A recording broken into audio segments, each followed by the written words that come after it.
right, very nice, very evil. Yeah, that's tag shit. Free fall as I dive through the kaleidoscope in my mind. No rope up to climb. Gotta remind myself that I'm fine. Mama, I don't really. What up, Tag Nation? It's your boy ScooterRay, and I'm here with another episode of NXT.A.G. July 1st. It's the first of the month. Some of y'all who probably is listening to this probably did not know what I just sung, and that's kind of sad. Did that possibly even show my age too? That song is not even that old, is it? First of the month is like what, 90? Oh, okay. We'll take that back. Jeez. Wow, first of the month is like, I know, but it's just a fact. It's just a fact, y'all. It is just a fact. But yes, July 1st, we are a week and a half out from wrestling weekend. You know, it's NXT Saturday night's main event on Saturday, WWE's Evolution on Sunday, and of course on the other side you got AEW Y'all In Saturday as well. So it's a wrestling weekend, and you know, NXT, like I mentioned last week, they wanted to go ahead and see who JC was going to take on at Evolution, and now we're going to build towards Great American Bash, and you know, they're going to leave the rest of Evolution kind of built for the rest of the roster, even though there is something with the tag team titles that still will involve the women's tag titles that still will involve NXT, but for the most part, JC and Jordan is going to be on Evolution. So we got to build towards Great American Bash, and pretty much that's what this show is doing. Building towards, because the show starts off with TNA champion, which still sounds crazy, Trick Willie, coming out because he is going to be ringside and of course on commentary during the Joe Hendry and Wes Lee match. Now, Wes Lee has kind of sort of became kind of like a, well, Wes Lee and the High Rise. Well, Wes Lee and the High Rise, it's all the same. Sound like a group. Wes Lee and the High Rise. But you know, Wes, Tyson, and Tyreek make up the High Rise, and they've been kind of allies to Trick. So Wes was like, hey, I'll take on Joe Hendry for you. I'll give him the good old what for, so that way, you know, he'll be a little softened up come the match. Now, for those on the TNA side, originally at Slammiversary, it was supposed to be Trick Williams versus Joe Hendry. Just recently, they added Mike Santana to the mix, so now it is a triple threat match. So, but yeah, so that will happen at Slammiversary, you know, July 20th on TNA side. But yeah, so pretty much they're kind of like acting as somewhat mercenaries for Trick in essence. But here we go. Good back and forth here. I mean, we know what was going to happen in this match. If you come on now. Joe Hendry is getting his steam back. He's trying to, you know, get his momentum back. So we knew Wes wasn't going to take this. I'm going to just put that out there. We knew Wes wasn't going to take this, but it was still a good match to see. And I'm still intrigued on Wes's future, because after his match with Wentz, and they just kind of, I don't know, did they just stop seeing the potential superstar in Wes Lee? And them teaming him with Tyson and Tyreek was just like that necessary thing. Like, I don't know. Like, I'm so confused how Wes Lee was poised to be, like, in essence, Rey Mysterio 2.0, as far as the little guy who can overcome the odds, the little guy who can still do the damn thing, the little guy who has all the heart, you know, who was quote unquote the greatest North American champion, and now it's just he's just here, and I'm kind of confused with the Wesley situation here. But hey, I guess playing your part, doing what you have to do, is what's needed at the end of the day. But of course, Tyson and Tyreek was gonna do some shenanigans to kind of, be involved, but evolved enough to where, as you saw, eventually Mike Santana does run out. He kind of beats up Tyson and Tyreek, and then Joe Hendry was able to recover, hit that standing ovation, which this is one of those moments though. It's like when you see it, you just kind of feel bad for Wesley a little bit, because I guess this is the downside of being like a quote unquote little guy, because look at the hoistage. Yep, made up a word. The hoist. Look how high he has that man up. Slightly disrespectful, if you ask me. But yeah, Joe Hendry gets the dub. After that, Tyson and Tyreek does run into the ring. They beat up on Tyson and Tyreek, and then it was announced later on in the show that Joe Hendry and Santana will take on Tyson and Tyreek next week on NXT. And for Great American Bash, if I heard Ava correctly, she did say that the contract signing to that TNA triple threat match will be at Great American Bash. So there you go. So that's one thing added to the Great American Bash card, is that we're going to get the contract signing between Trick Williams, Mike Santana, and Joe Hendry for their TNA championship match at Slammiversary in July. And on the 20th of July. Let me say that correctly. Next up, we do have Izzy. It was a segment between Izzy, Tatum, Soul, and Zarya, which pretty much they're going to Izzy. Zoruka was pretty much going to Izzy. Tatum again, and was like, "Hey, are you sure you want to do this with Izzy?" And pretty much it kind of led to a why not situation. And from that, pretty much Izzy was like, "I'll be your friend, I'll be your partner, I'll be on your side" type of energy. And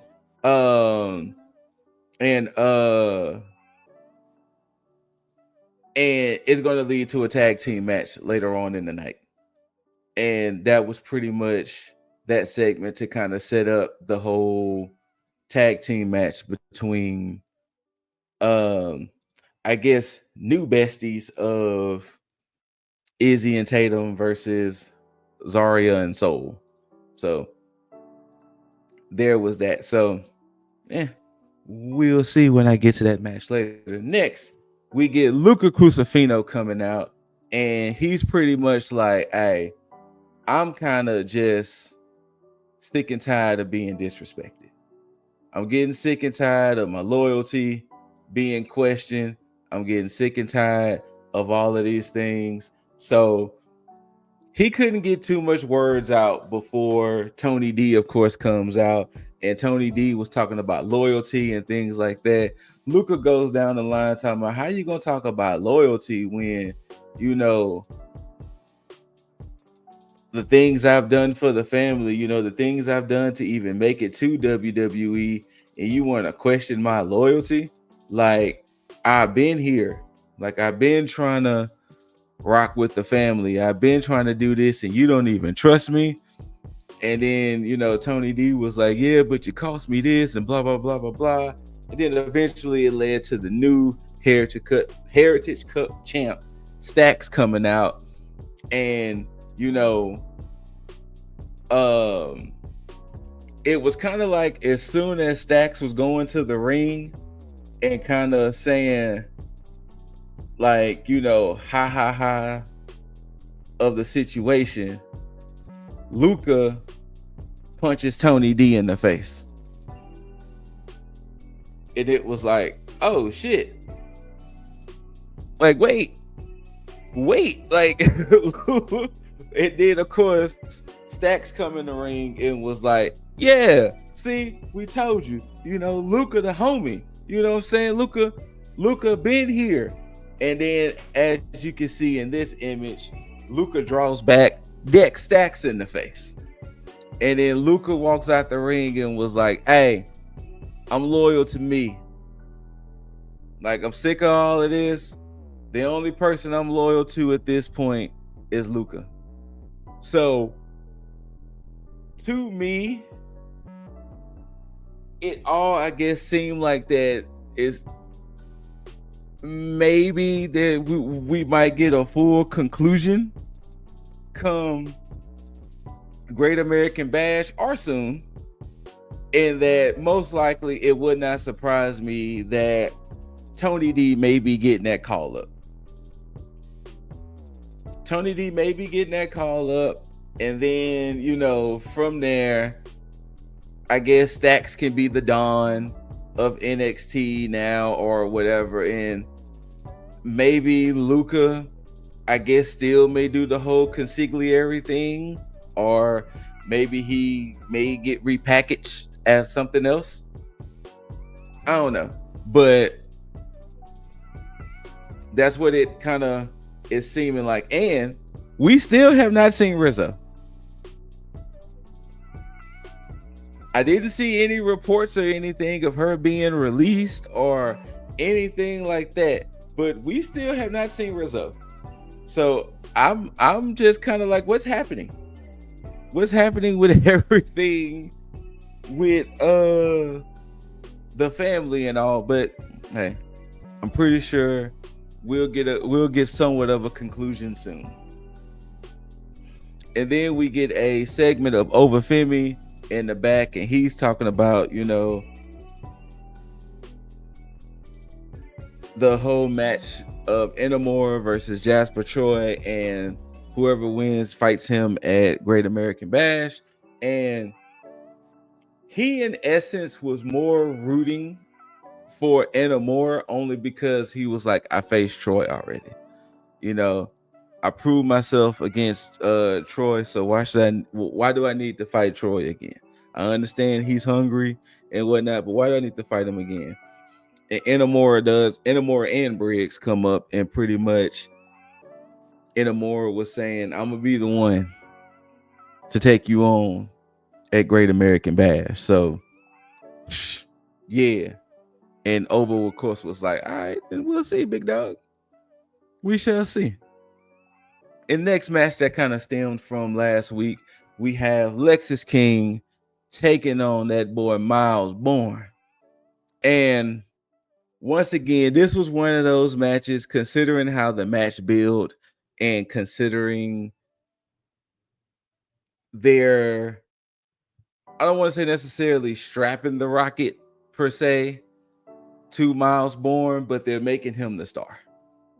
They're making him the star, especially after breaking away from the NQCC. So it was one of them situations where it was like, I didn't see this match going any other way.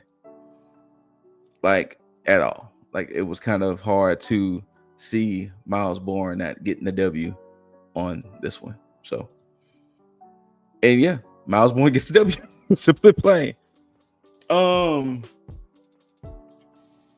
I'm kind of wondering, are they also building up Miles to potentially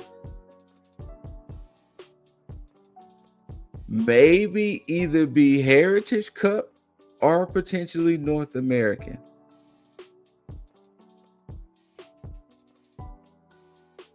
I'm kind of intrigued to see which direction they're going to push Miles Bourne more into with the whole you know, in NXT. Like, I know they're going to try to build them up some more before they even think to call them up or whatnot. But I want to know, are they going to push him more in the direction of Heritage Cup or the North American Championship? Because with him having that little spell with Oba and him doing actually pretty damn good with that match, it's kind of interesting to see what's the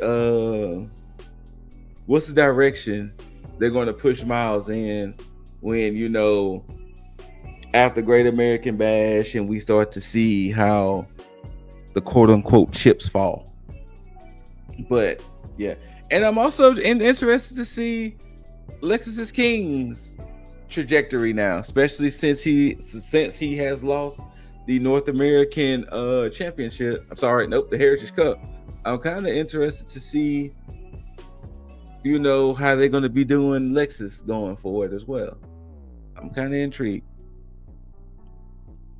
Next up, we do have the Dark State segment. Now, I remember what I said last week about, you know, Dark State potentially being in trouble because it was like, you know, they hadn't done anything and they, you know, they just did a segment of that same old.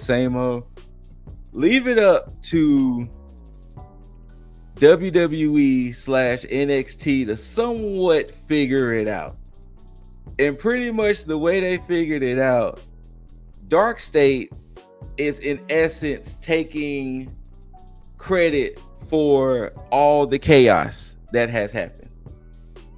They're pretty much saying, hey, because of the chaos we caused and because of the chaos when we're on the scene, that's how Trick Williams has now became TNA champion.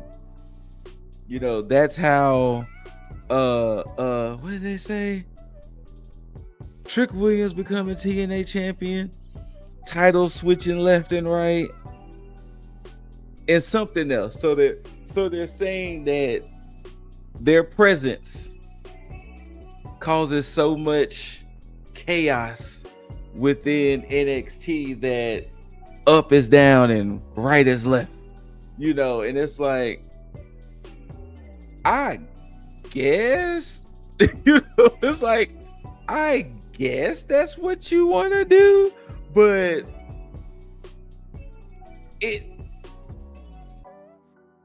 the reason why I feel it's weird that they're going that route is because it's not like a carrying Cross type situation. You know, we saw Cross's influence that he was doing with the New Day. We saw Cross's influence that he was having on who else was it? The Miz. Thank you. When, you know, Miz betrayed Truth, you know, it didn't happen with Sami Zayn yet, but we see that, you know, he's trying to sink his hooks into Sami Zayn. You know, we were seeing that he was trying to sink his hooks into AJ Styles. So it's like we see that there was direct influence that Karrion Kross was doing to cause chaos in essence. And in this case, it's like, so you're just saying just because y'all's presence is in the building, whether y'all are beating people up, whether y'all are having a match or whatever, but because y'all are just a looming cloud per se over NXT, everything is all cattywampus. And it's like, okay, like that's literally the best I can go. It's like, okay, if that's the way y'all want to spin Dark State's situation, okay. I can't be necessarily mad at it. And of course, you know, just like their normal cryptid things, I have an idea of when we can strike next, and then they just disappear into the night. So, Dark State. Yeah. Then we get a NQCC segment, and pretty much Tavion wants free from the NQCC. And he was like, make me the same deal as Miles. And Charlie Dempsey was like, okay.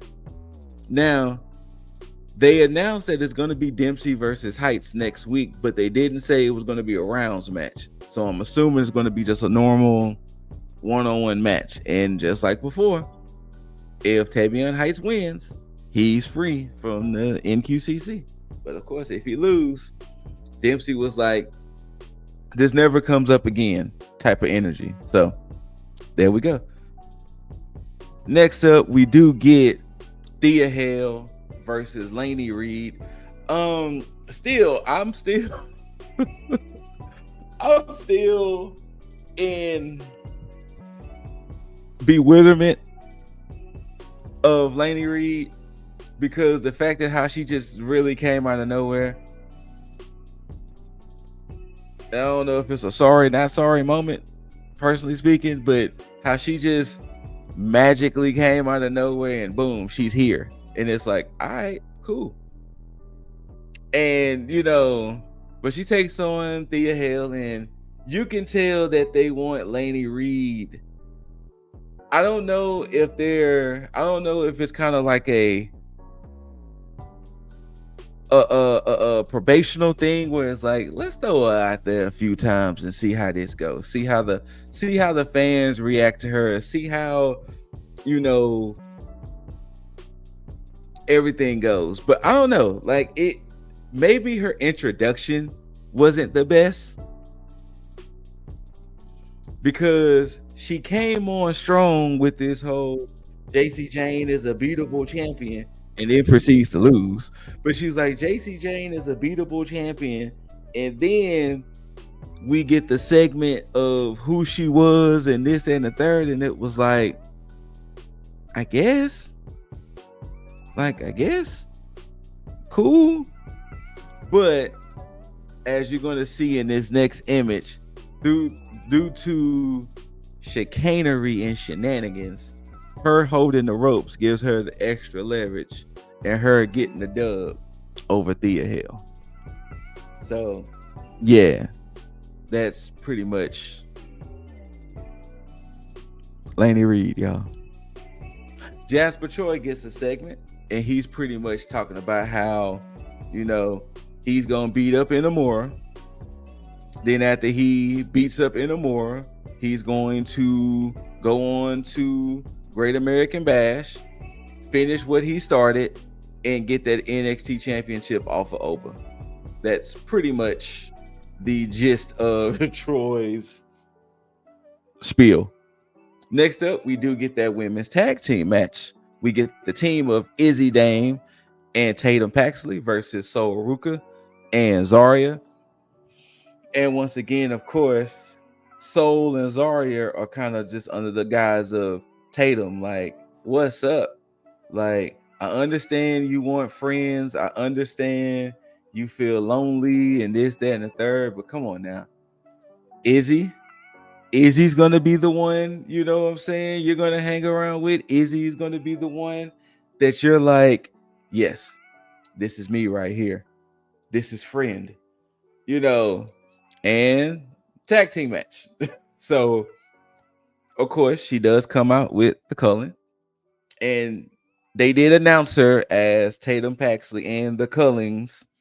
So it's not like she's an official member yet or anything of that nature. But yeah, it was some good back and forth in this match. And I will say this, Tatum was easily the MVP of this match.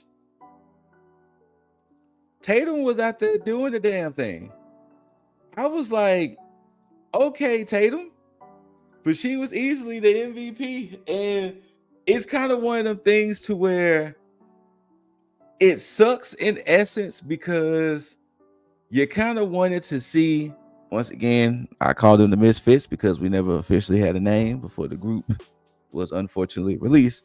But, the whole thing with Tatum, Gigi, and Shotzi, and we never really got a chance to see that in fruition. But we did see, of course, Tatum when she was going against Wendy Chu. And it was just one of them things to where you start to realize that Tatum is kind of one of those, I guess, secret underdogs that, you know, if you let her cook a little bit, that she go out there and start doing the damn thing. But yeah, and it was actually kind of cool to see that Tatum and Izzy were kind of doing like some tag team moves. And, you know, even Grace was like, yeah, to say this team just formed, they already got, you know, tag team chemistry going. So, yeah. And the closing moments of this match has saw that pretty much they took out Izzy, and Zarya and Soul kind of did that little where Soul is on Zarya's shoulders and then the little splash. I'm sorry. They threw Tatum out and it was on Izzy where they did the little splash. And before the ref could get the 3, Tatum interrupts. And of course, the match keeps going. And then to where they got Tatum kind of back out the ring again. They was going for a tag team move of pretty much Soul kind of hit a backstabber and she held on. And she was supposed to kind of push Izzy up to launch her into Zarya's spear. But right when Soul launched Izzy to take the spear, Tatum runs in, intercepts Izzy, and boom, Zarya spears the shit out of Soul. And then Zarya spears Soul, and then now it's like, oh no, what have I done type of energy. Tatum gets Zarya out the ring, and then that causes Izzy to hit the sky high on Soul. 1, 2, 3. Izzy Dane and Tatum Paxley gets the W. And now to kind of speed up their segment, because Tatum was back there with the culling, and it was like, you know, Spears was like, good job and everything like that. And then Ava walks up and says, well, hey, Izzy, since you pretty much pinned the champion at Great American Bash, it's going to be you versus Soul for the Women's North American Championship. And they was like, yeah. And, you know, she was like, that's what I'm talking about. Now I can finally become champion, you know, with that type of energy. And then Hank and Tank comes up there, and Hank and Tank is yelling at Spears and Nico, because they was like, we know y'all were the ones that attacked us last week. We saw all of that black and the chairs and everything. So pretty much Tatum was like, my new friends wouldn't do nothing like that. So pretty much take that back. And they was like a whole bunch of yelling and rah, rah, rah, rah. And then it was like, well, since y'all are so whatever, how about y'all put the tag team championships on the line then? So Tatum got Spears and Vance tag team title match next week. So it'll be Hank and Tank versus the Culling for the tag team titles. Yep. Then we get a backstage segment with Saints, Ava, Paige, and the Vanity Project. And it was pretty much them saying that, you know, all of this chaos y'all keep causing, we got to find some type of resolution because this is just too much. And Saints was like, yeah, because I want my belt back. And they was like, psh, like, push y'all type of energy. Like, you're not getting this back, big dog. And from all of the interaction, it led to Paige, pretty much kind of what I said, but actually it's happening a little differently. But pretty much, Paige says, if you want me, you got to go through the Vanity Project, which of course the Vanity Project consists of the tag team of Swipe Right, which is Brad Baylor and Ricky Smokes, and of course the Evolve champion, Jackson Drake. And it was like, well, you got to go through the Vanity Project gauntlet. And then Saints was like, bet. And then not only that, Saints was like, well, if I win, I pick the stipulation. And Ava was like, deal. So next week on NXT, we're going to get Saints taking on the Vanity Project and the gauntlet. And if he wins, he chooses the stipulation for I'm gonna assume their match at Great American Bash. I mean, that's pretty much where I see that going. And then from that, we do get a Chase U segment, and pretty much with Chase U, it was Connors and Dixon basically back in classroom, and they're kind of like helping Andre Chase change his ways, since he's been such this hard ass of a teacher that pretty much his toughness is too much. I had other thoughts and feelings about all of that, but yes, the toughness is too much, and he needs to change because the world is different, and that Andre Chase shouldn't have to be so raw anymore. And it was like, man, you don't get that, whatever. So that was pretty much that. The last match of the evening, of course, is that Jasper Troy, Yoshiki, and Amora to see who's going to be number one contender. And Amora tells Briggs, hey, stay backstage, big dog. I got this. And Briggs was like, all right, good luck. Hard-hitting affair. I mean, if you kind of saw Troy versus Oba, it was a hard-hitting affair. I love the way they was building up Inamora's toughness, because they was like, yeah, he may not be as big as Troy, but he comes from a sumo background, Japanese strong style. So, he ain't nothing to take lightly, you know what I'm saying? And it was pretty much back and forth. But ultimately, it did lead to that boy Inamura hitting that until they officially give it a name, I'm gonna call it that sumo frog splash, because he gets to the top turnbuckle and he gets in that sumo stance to kind of rev himself up and just launches himself, but he hits that sumo 5-star frog splash. I just said all of that, and boom, 1, 2, 3. Inamura is your new number one contender. So, Great American Bash, Inamura versus Obafemi for that NXT championship. I told you, we pretty much build damn near all of Great American Bash tonight, and we still got one more segment left. And then after the match, Inamura is in the rampway. Obafemi comes, but in the background, we see the young OG spring into action, and he hits Troy with a cutter, and he's in Troy's face like, I got your ass. And the crazy part is, we seeing it from this angle, because we see Inamura and Femi kind of staring each other down while the chaos is happening in the back. And I love that. I love that so much that they did that in that way. So yeah, good on NXT and like the camera work on that one.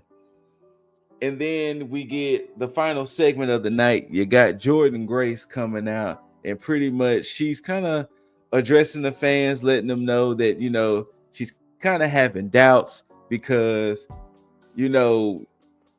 she pretty much was saying she thought NXT was going to be not so much easier, but she thought she would have came through and just took over the place by now.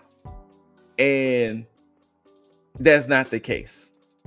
So she's having doubts in her head that, you know, she's still that girl per se. And then of course, like clockwork, I mean, she didn't say their names. If I remember correctly, she didn't say their names, but of course, like clockwork, Fatal Influence shows up.